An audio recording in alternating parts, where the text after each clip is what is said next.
Hello, welcome back to Learn Oikonomia. Today we are going to discuss a very important topic in the arena of macroeconomics, and that is the liquidity preference theory. So let's get started with the same. Before starting on to the actual discussion or actual detailed look onto the liquidity preference theory or liquidity preference approach, it's very important to see what all things would be discussed in this particular lecture. So I'll be starting with an introduction where I'll be giving you the context as well as the basic setting in which the theory comes, and then we will gradually move on to the motives which are discussed under the liquidity preference theory. Then we will see the limitations of the theory, and finally we will be concluding the session. Okay. So coming to the introductory scenario of liquidity preference theory, we have to understand why people are holding cash. So we know that everybody is holding money, right? Why are we holding money? The answer to this particular question is given by the liquidity preference theory, given by a very famous macroeconomist, John Maynard Keynes. So Keynes was actually giving his idea of liquidity preference approach in his famous work called General Theory of Employment, Interest and Money, which got published in the year 1936. So in this particular book, Keynes was talking about why people are holding money. He was giving answer to the same. So he was thinking like this. He was saying that, or he was thinking that people always consider the ease with which asset could be converted to cash. So how fast you can convert the asset in your hand into cash or money. This is what is actually explained by the idea of liquidity preference. So the idea of liquidity means the speed at which or the ease at which you can convert the asset in your hand into cash. So you might be having property with you, you might be having gold ornaments with you, you might be having some bonds with you. How fast you can convert this into cash? This is what is answered, or this is what is considered by Keynes, and this is what is actually meant by the idea of liquidity preference. So we will look on to the same in a detailed manner here. Okay, so moving on to the context of the theory, when Keynes was analyzing the economy, Keynes could find that people always have a tendency to hold money. Why? Keynes was asking this question to himself, and he could find that people hold cash with them because this will be helping them to spend directly. So they needn't wait for anybody. They needn't wait for any particular incident to happen. Instead, whenever they feel like spending, they can spend it, right? So Keynes was making an assumption in this setting. He was assuming that people, when they are holding some asset, they can hold asset in two forms. So he was talking about the two different forms of asset that people will be keeping. Either they will be keeping money with them, idle cash balances with them, or else they would be investing in bonds. So these are the two forms in which people will be holding their assets, either cash or bonds. Okay. Now, in this setting, Keynes was also talking about a very important factor that would be affecting something called the way in which you are dealing with your money. So this factor is called interest rate. And what is interest rate? Interest rate is called the price of money. Price of money. Okay.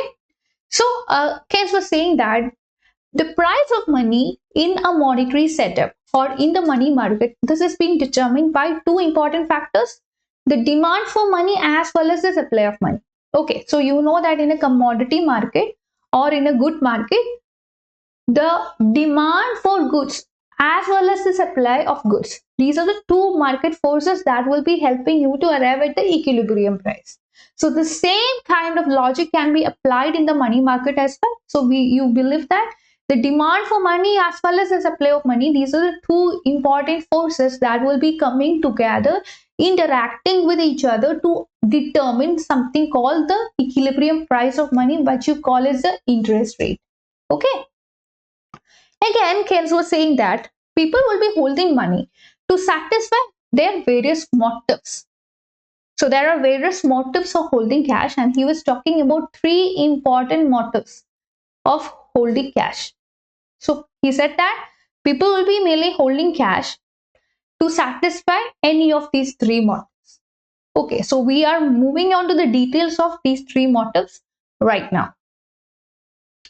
Moving on to the motives. The first motive that Keynes was talking about is called the transaction motives. So what is it all about, transaction motives? It talks about your spending, your expenditure. And why are you spending here? This particular spending is made by you, or the expenditure is made by you in this particular context to deal with your everyday expenses. Every day you might be incurring some expense for meeting your transportation cost, your fuel charges. You might be spending for your food, your water, whatever, isn't it? So these will be considered under your transaction motive of holding cash. Now coming to the second motive, Keynes was talking about the precautionary motive of holding cash. And what does it mean by precautionary motive? He was saying that sometimes people feel that what will happen in the future, what can happen in the future, or what might happen in the future. So actually, whenever we talk about the thoughts of people regarding this, you know it very well that people cannot predict the future with 100% accuracy. Why? Because you know that future is uncertain, right? Future is uncertain. So anything can happen in the future. Anything. Sometimes good things will happen, sometimes bad things can also happen. So if bad things happen, for example, accidents. For example, you might fall sick in the future, but you won't be able to predict the time frame or the timeline for these kind of things, right? But you might think that, okay, there are possibilities of having accidents, or there are possibilities of being sick in the future. So you think that, okay, what will happen if I fall sick? What will happen if I meet with an accident? So I might be requiring some unexpected expenses. So how can I meet my unexpected expenses during that time? Because future is very uncertain. So there is existential risk element. And for the same reason, to buffer against this unexpected expenditure or unexpected events, what people will be doing is that they will be saving some money from their today's income. So the main intention of people in this scenario is to meet their unexpected expenses, okay, unforeseen contingencies. So they will set aside a part of their income to meet the same, irrespective of whether this will happen or this will not happen. They are keeping it aside to meet something unexpected in the future. So that is called a precautionary motive. Now the last motive that Keynes was talking about is called the speculative motive of holding money. So what does it mean by speculative motive? People are speculating, people are involved in something called speculative business. So people expect that they will be able to advantage from something called the unanticipated price changes. So here what you have to consider is you have to bring the idea of bonds, which is a financial instrument. So what will happen when the price of bond is changing? Price of bond is changing.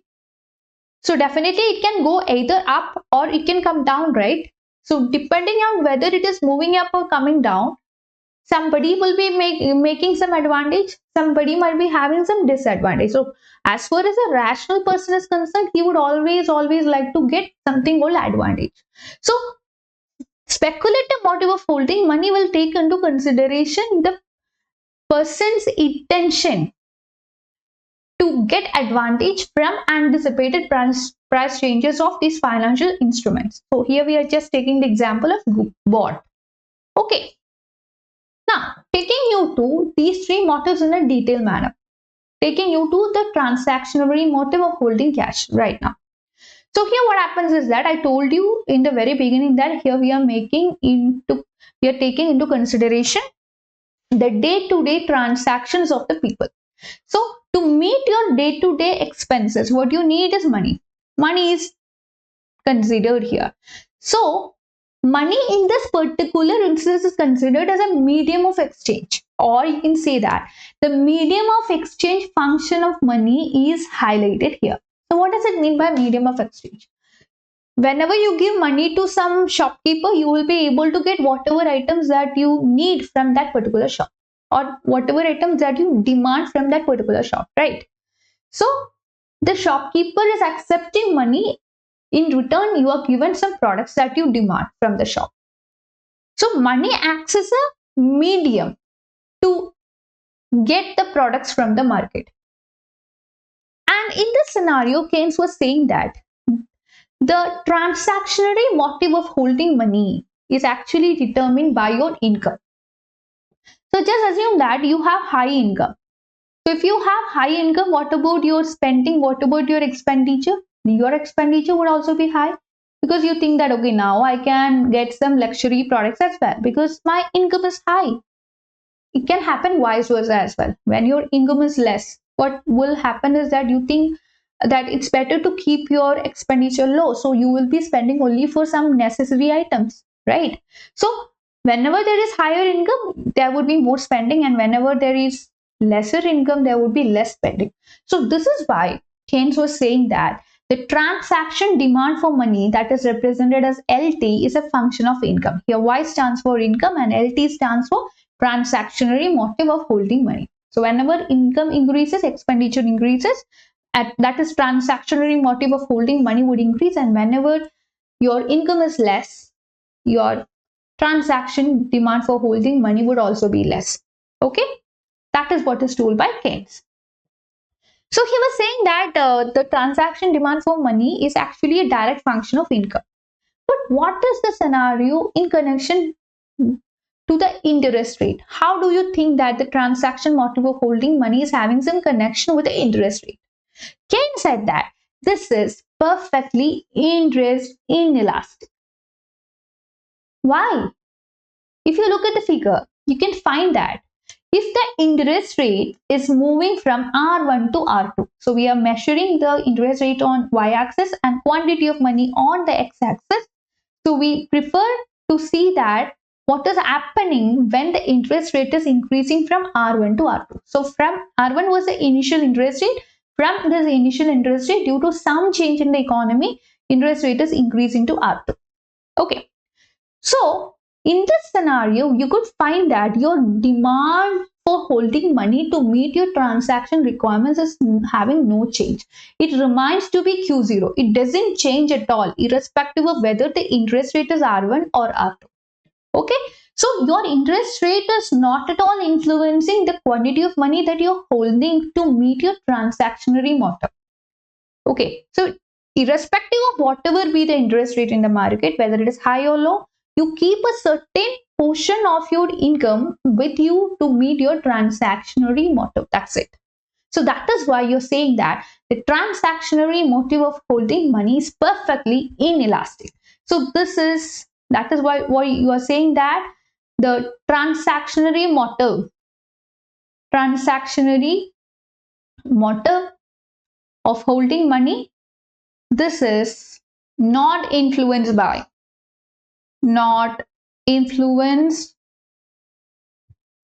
by interest rate that is prevailing in the market. Okay, so that is why you are having a vertical line over here, vertical line showing interest inelastic scenario. Okay, now moving on to the precautionary motive, which is the second motive of holding money. I told you in the very beginning that the precautionary motive of holding money deals with setting aside some money to meet unforeseen contingencies. So it might be sometimes some disease or illness, it might be sometimes some accident, it might be something else. So whatever it is, we are talking about some risk element in the future. Risk. So as a result of uncertainty, you have to consider this as well. So Keynes was saying that as far as precautionary motive of money is concerned, this is also having a direct relationship with what is called your income. Because he said that when your income is increasing, what happens is that you are having a tendency to keep more money to meet your precautionary motive. More money to meet precautionary motive. So more money would be set aside by you to deal with your unforeseen contingencies that might occur in the future. So that is why you're saying that LP, which represents the precautionary motive of holding money, which is a function of y. Y means income. Whenever your income increases, you keep more money to meet your precautionary motive. Whenever your income is less, you will keep less money to meet your precautionary motive. That's it. Now let's see how precautionary motive of holding money is having some connection with the interest rate. So this too is actually interest inelastic. Why it is interest inelastic? Again, if you're considering the quantity of money along the x-axis and the interest rate along the y-axis, you could find that irrespective of whether the interest rate is high or low, R2 means high interest rate and R1 means low interest rate. So whatever be the interest rate, whether it is high or low, the amount of money that you will be setting aside to meet your precautionary motive would remain the same. It is a function of your income, but it is not at all affected by something called interest rate. So that is the main reason why you are saying that it is interest inelastic. Okay, so that means precautionary motive of holding money, precautionary motive of holding money, this is not affected by the interest rate prevailing in the market. So it is also interest inelastic. Fine. See, your interest rate might be low at R1 or else it might be high at R2. Whatever it is, you would be holding only this much of money. That's it, Q0. That's it, to meet your precautionary demand. Now, what Keynes was doing was that Keynes could find that in both the cases, in the case of transactionary motive as well as in the case of precautionary motive, both are directly depending on income. Both are directly depending on income. LT representing transactional motive and LP representing precautionary motive, both are directly depending on income. At the same time, both are interest inelastic as well, right? So what this person was doing was that he combined it. He said he believed that LT plus LP, that is transaction motive of holding money and precautionary motive of holding money, this could be combined due to similar features. So we can represent this as L1.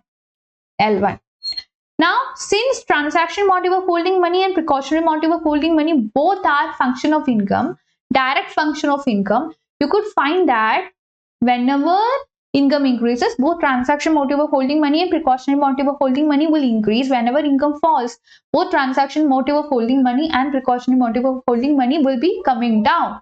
Okay.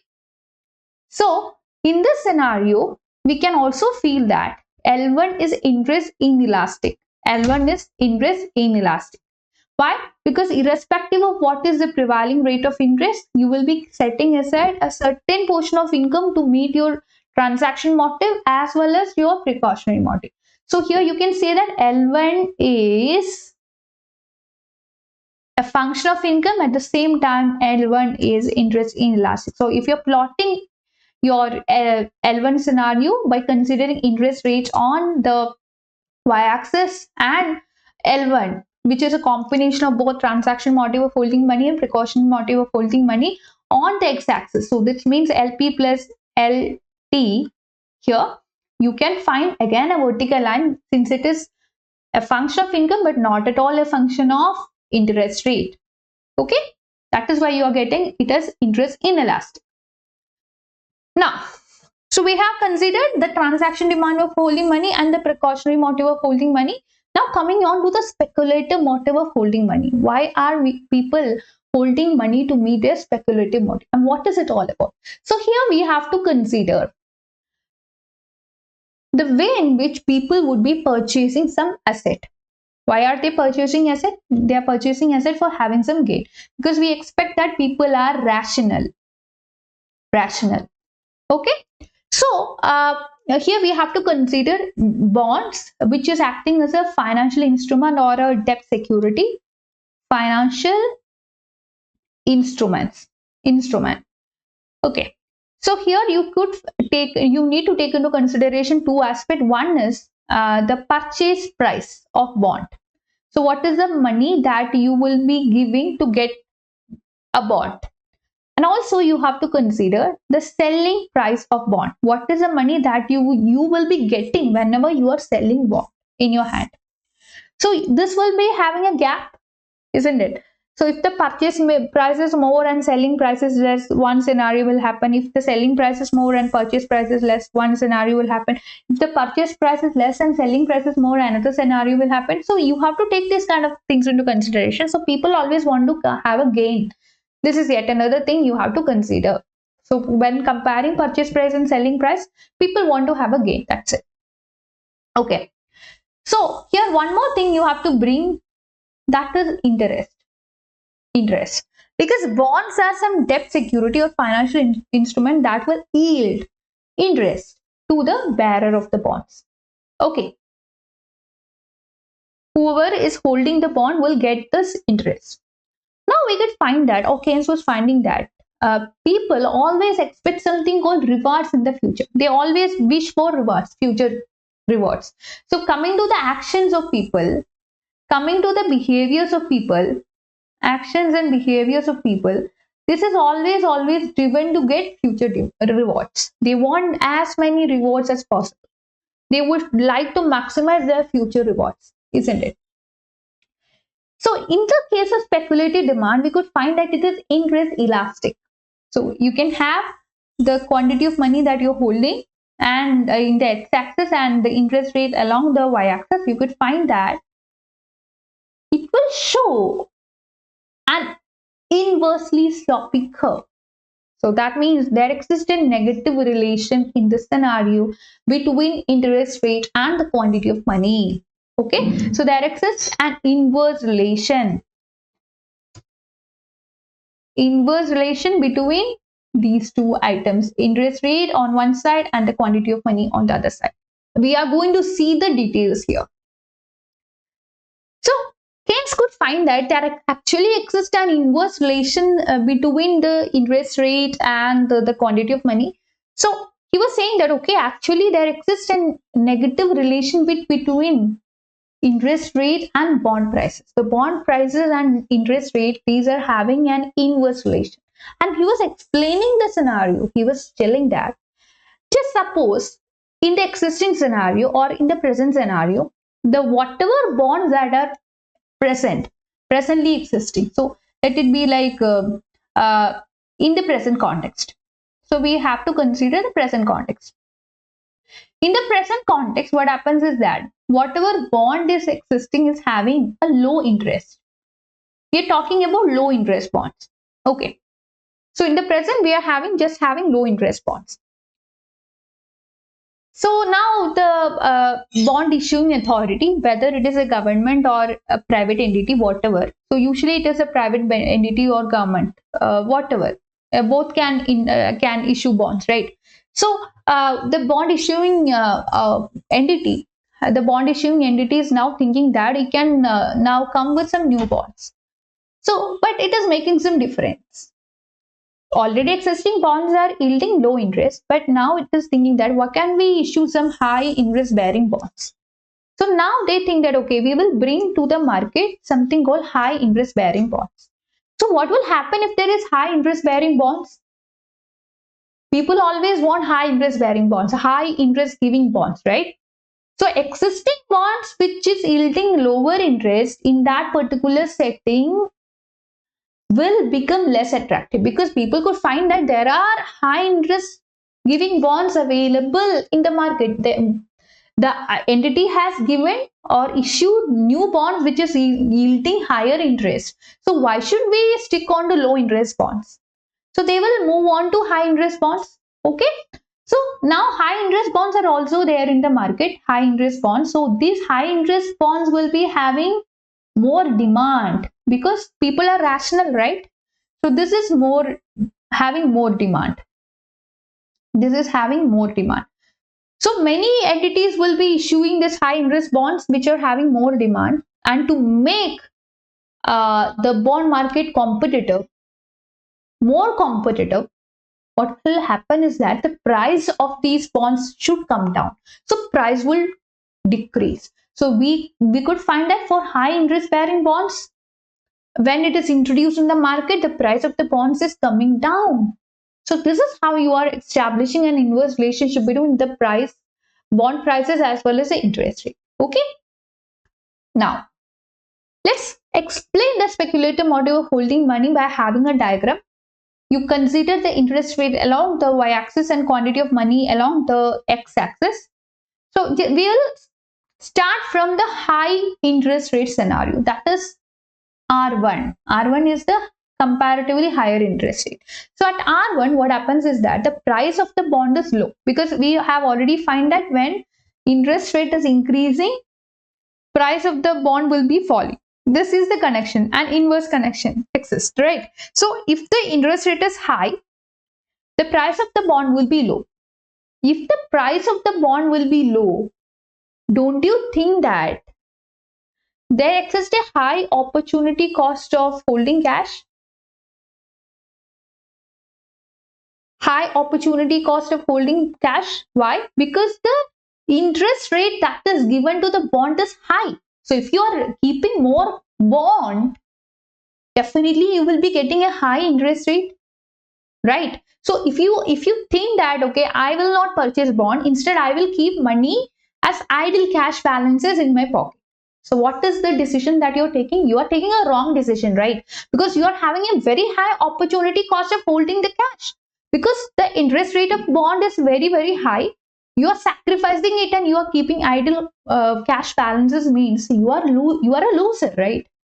So in this case of high interest rate which are prevailing in the market for bonds, since there is a high opportunity cost of holding cash, what people will be doing is that they will buy bonds. Why? This is rational. This is the rational decision, because people think that, okay, since the high interest is there in the case of bonds, if I buy more bonds, I'll be able to gain more interest, right? So what happens? They will hold less money. As far as the demand for idle cash balance is concerned, it will be very less. So they will hold only Q1 cash, Q1 quantity of money with them. Now suppose the interest rate for bond has come down to R2. Now what is happening? Now there is the interest rate of bond is coming down, means people think that, okay, even if I purchase bonds, I'm not gaining anything extra, right? So in this scenario, people will think that, why should I unnecessarily go and purchase bonds? Because anyway, the interest rate is less only. So let me keep money with me in the form of idle cash balances. It doesn't matter whether I'm buying bond or whether I'm keeping my money in the form of cash balances. It's better for me to keep it in the form of cash balances, because I needn't incur my transportation cost, I needn't incur some brokerage fee, etc., to purchase bond in this case. Instead, I can keep all my money in the form of idle cash balances in my pocket. Everything will be safe. See, at R2, the price of bond is high because there exists an inverse relationship between bond price and interest rate. But since the rate of interest is low for the bonds, people will think that there is less opportunity cost of holding cash, so they will hold more cash. Okay, so relating to R2, the amount of cash that these people will be holding will be more. It's Q2. Why? Due to less opportunity cost. So this is the main reason why your speculative demand for holding money is showing an inverse connection between the interest rate and the quantity of money that you hold. Okay. Now, coming to the speculative motive of holding money, as against what you could find in the case of your transactional motive and precautionary motive, where you are giving more emphasis to the value of money with respect to the, especially when you consider the transaction motive of holding money, you are giving emphasis to the medium of exchange function. But coming to the speculative motive of holding money, you're giving emphasis to store of value function, because you're investing in bonds, right? You're investing in bonds with expectation that whenever you sell it in the future, you will gain something very, very high. So you hope for gains, and you do have a fear in your mind regarding the loss that you might get in the future. So this is the main reason why you are bringing the opportunity cost aspect in this scenario. Opportunity cost. What is opportunity cost? The next best opportunity that you have forgone, the next best opportunity that you have forgone, or the next best alternative that you have forgone. Okay, the next best alternative that you have forgot, so that is called the opportunity cost. So you don't want to have a high opportunity cost. Always you want to move away from high opportunity cost to take a decision that will give you less opportunity cost, isn't it? So you want to take advantage of the movements that will happen in the market with respect to the future change in interest rate. Okay, so what happens is that the speculative demand for holding money, you have to find that this is a function of interest rate. Here I stands for interest rate and L2 stands for speculative motive of holding money. Now we have to bring the total demand for holding money. The total demand for holding money will take into consideration the transaction demand of holding money, the precautionary motive of holding money, and the speculative motive of holding money. So we have seen that LP should be considered, LT should be considered, and LS should be considered.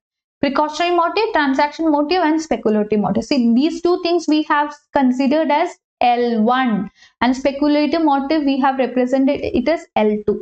Okay, so now we have to consider L1 and L2. So L1 we could find that already we have seen that it is interest inelastic, showing you a vertical line, and the speculative motive of holding money is giving you something called interest elastic curve and inversely sloping curve.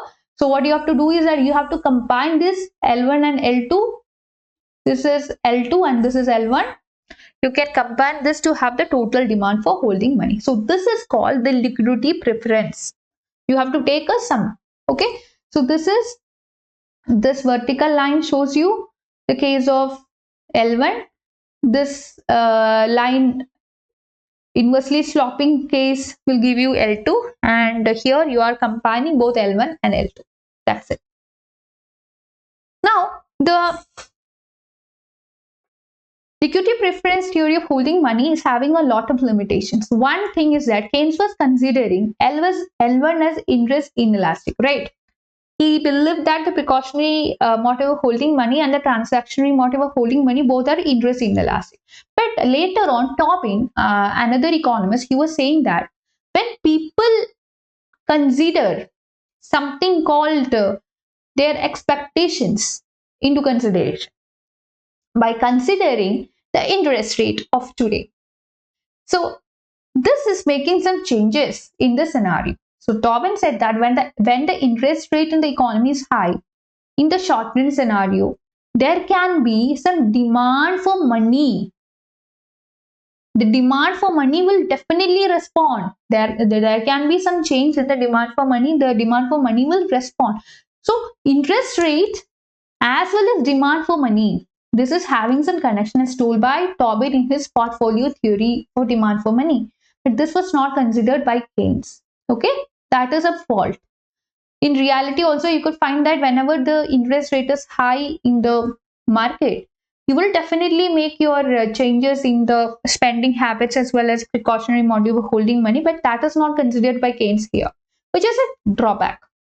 Also, what happens is that Keynes was believing that people will be holding their money either in the form of idle cash balance, or else they will be keeping their asset in the form of bonds. So either they will keep their asset in the form of money, idle cash balance, or else they will keep it in the form of bonds. He was not at all considering a combination of both. So that is a problem. So he was just looking on to how persons were considering whether to invest in money or in bonds depending on how they are expect regarding the future interest rate changes. That's it. So this is yet another drawback that you have to consider. So in short, what you could find is that whenever you consider the monetary policy, which is one taken by the central bank of the country, central bank, this is definitely influenced by factors like interest rate, factors like the activities that are going on in the economy, and so on. So we cannot definitely keep away something called interest rate from demand for money or liquidity preference for money. So there existed definitely a profound impact on modern macroeconomic thinking on the role of money in the economy. So one more thing to tell you here, So you can download the Learn Economy app where you will be getting the previous year question papers and answers, free study materials live as well as recorded classes, and free MCQ based weekly tests. I'll be giving the link of the same in the description box. Also, you can be a part of our Telegram community, for which also I'll be giving you the links in the description box. So that's all for today. Thank you for watching. You can like, share, and subscribe our channel for more such videos. That's it. Thank you.